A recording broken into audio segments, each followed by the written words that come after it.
some recipes don't just feed you, they take you to places. This one does exactly that. Spicy, tangy, a little sour, and full of fragrance of the Konkan coast. This curry will take you straight to the shores of Goa. I'm Shrikant Singh, and today on Happy Belly Fish I'm making Goan Fish Curry. Simple, soulful, and honestly just really beautiful to look at. Now this isn't a claim to an authentic curry. To really know Goan food, you have to go there and eat where the locals eat. And funny enough, the best seafood I've had in Goa was in the busy city joints during lunchtime, not the fancy beachside cafes. This recipe is also a beginner friendly version, so expect a few extra explanation why you do this and why you do that.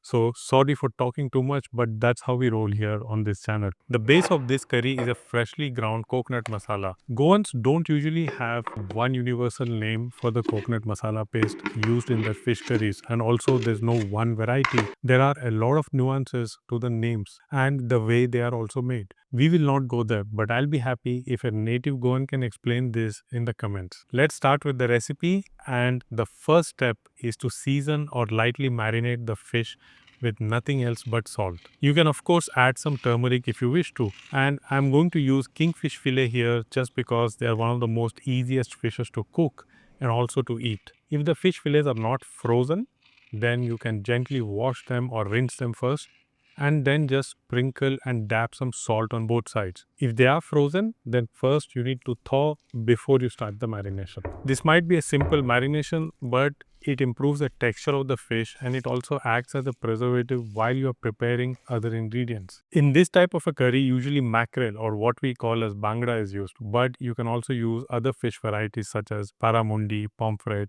shrimp, or even prawns. And like we say, if you're not trying to impress a local, you're doing just fine with the selection of seafood here. Next, take a walnut-sized tamarind and soak it in half a cup of warm water while we do the rest of the preparations. And this is important. I get asked quite a lot by the international audience if one can use Thai tamarind paste in Indian foods. Well, the answer is not always, because Indian tamarind is tangier. It's much more sour than the Thai tamarind, which is sweeter. Now we'll get to one of the main ingredients to make our masala or curry base, which is fresh coconut. And you will see people doing all kind of crazy things to break a coconut, even using a drill machine. You don't have to do that. To break it easily, just soak it in water for a few minutes and then strike it with the back of a big or a large knife, and it breaks open easily. And this is a tool to grate the coconut the old style way. There is actually no newer way. If there is one kitchen furniture that you need, then it's this. This and mortar and pestle, they all make your kitchen look like an extremely dangerous place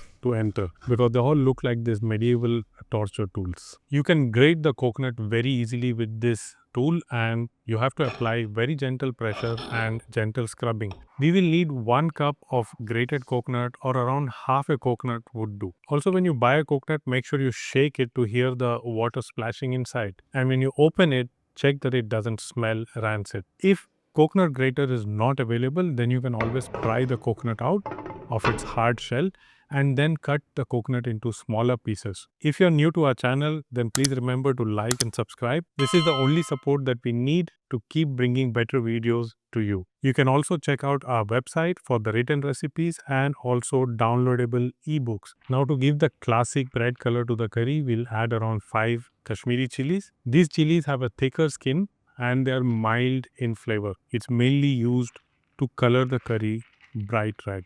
And to add some heat, I'm going to use a local variety of piri piri or Mosrio chili. I hope I'm getting the pronunciation right. These chilies have a thin skin and are quite spicy. So I'm not going to add a lot of this, but it's up to you.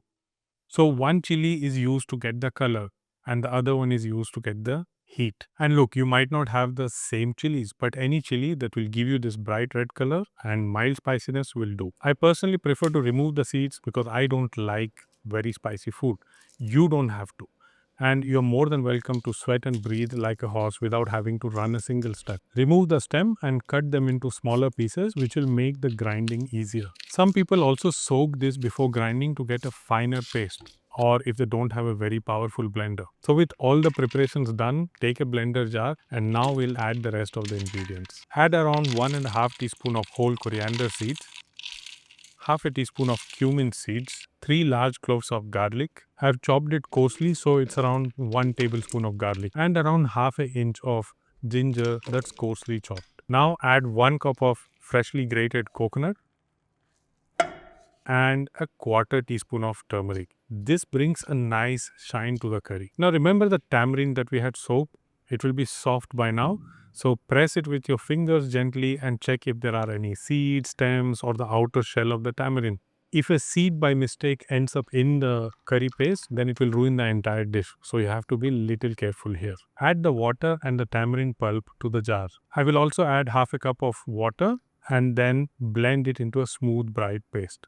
The finer the paste is, the better the texture of the curry will be. Now, this is the curry base and it has almost all the spices that it needs. This curry paste can be refrigerated and it will last easily for a few days. And if you want to freeze it for an eternity, then freeze them in silicone molds. But in my experience, I feel that it's so easy to make this that you'd rather be faster in making it fresh than actually thawing the frozen curry paste. The curry paste is quite thick, so we'll add some water and make it a little thin. So rinse off the blender jar with the water and add it to the curry paste. You might have to add some more water and get the consistency that you desire. It must not be very runny, it must not be very thick. So in total, I have added around 1.5 cup of water. Now take a pot that's thick and heavy if you do not have an earthen pot, and keep it on medium heat. Add the curry base to this. In this recipe, you will notice that there's no oil that is added. There's enough fat in the coconut and the fish that we'll be adding to it. Let this curry simmer for around 10 minutes. The heat is always maintained at medium. You do not have to rush here. Cover the pot, but from time to time, you have to make sure that you stir it regularly. Add some salt to the curry as per your taste, and we'll wait for the curry to come to a gentle boil. And once that happens, we will add the kingfish fillets that we had seasoned with salt. Add it to the curry one by one, and you do not have to rinse off the salt of the fish. We'll now add 2 special indigenous spices of the Konkan region, Kokum and Tirphal, which is also called as Teppal or Tirphal. Add around 3 to 4 Kokum rind and around 8 Tirphal to this curry. You only need to add the shell and not the seed. I'll tell you more about these spices in a bit, but before you add this tirphal, you have to make sure that you crush it lightly with a mortar or a stone, and you will immediately notice this lemony citrusy aroma. Once you have added the fish, you must not stir it anymore, otherwise it will break. Just push the kokum and the tirphal that you have added gently and cover the pot. Let it cook for around 5 more minutes. White fish does not take a lot of time to cook.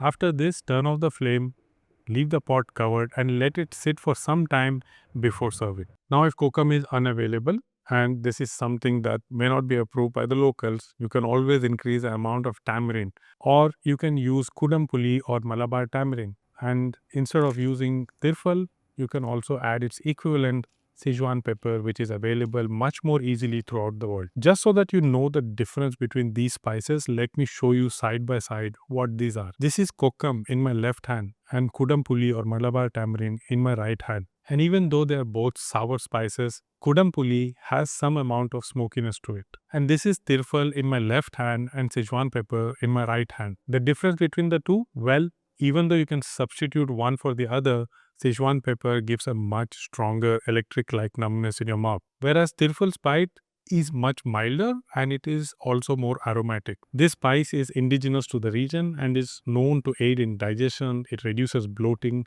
and it also reduces the marine smell in seafood. The reason I'm explaining this is because these two spices are not easy to find. If you do happen to come to Goa or nearby region, then make sure that these two spices are in your shopping list. You will not find them anywhere else. This fish curry is served with hot steamed rice, which makes it a classic Goan comfort meal. The rice that it is traditionally served with is this Goan parboiled rice. If you do end up biting tirphal in your fish curry, remember it will leave a tingling or a numbing sensation on your tongue. So there's nothing to be afraid of. It goes away very quickly. But it also actually adds to the excitement of eating this fish curry. So here it is, one of the best fish curries from the rich and diverse Goan cuisine. You will make it once and you will fall in love with it forever and possibly come here yourself to enjoy the authentic version of it. Thank you for watching and I will see you soon in the next video.